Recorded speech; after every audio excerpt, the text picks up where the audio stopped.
Sasa kwanza niwape pole. Niwape pole, hali ya mgonjwa nimeiona.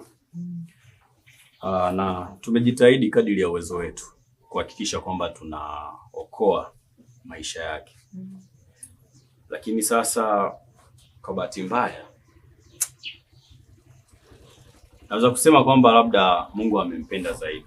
Kama tunavyojua, kazi ya Mungu haina makosa. Usijali mama, lakini na tatizo kubwa ambalo tumeligundua hapo ni kwamba imeonekana ana shida kwenye upande wa mapafu. Ana shida kabisa, yote yashapooza. Kwa sababu inaonekana ana historia ya kutumia vilevi vikali ikiwemo gongo. Kwa hiyo kiufupi hicho ndicho kilichomsibu mtoto wenu. Si umenielewa? Kwa mnaweza mkafanya utaratibu wowote wa kuweza kumpeleka.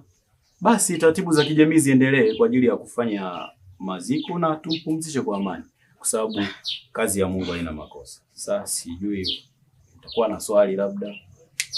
Huyu mwanangu ameshakufa kabisa. Tumejitahidi kadri ya uwezo wetu. Tumepambana sisi kama watu wa afya, lakini imeshindikana. Imeshindikana kabisa. Kwa hiyo mimi niwape tu pole. Mimi nadhani ya kwangu ndo hayo. Kwa hiyo mtaingia kwenye chumba pale, mtamkuta na mfanye utaratibu wa kumpeleka. Nadhani nimemaliza. Inakuwa ni tatizo. Unaona?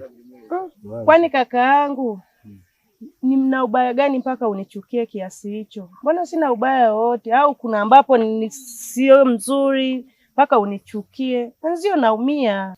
Na mimi wenda uwezo ukajua Mungu, kila mtu ana mambo yake. Naweza mimi ukao unawapenda wale, lakini mimi wenda kidogo tu na mimi nikawemo. Sio kwamba eti nipo kuambia kwamba na wengi kweli na wengi. Hamna. We ni mzuri, shepu kama yote. Yaani we ni mzuri mpaka kila mwanamume anayekuangalia anatamani uwe naye au awe na wewe. Lakini kusema kweli mimi ni nishampata mpenzi. Unamjua ni Avira.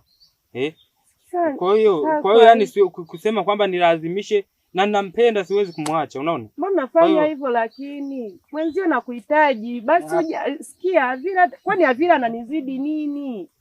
Avira ananizidi. Si akuzidi, alikutangulia nafasi, unaona? Sawa, lakini kwani wanaopenda alafu baadaye wakaacha. Basi hata achana na Avira basi. Sisi hatuna mpango wa kuachana sasa, unaona? Sasa mwambie Avira.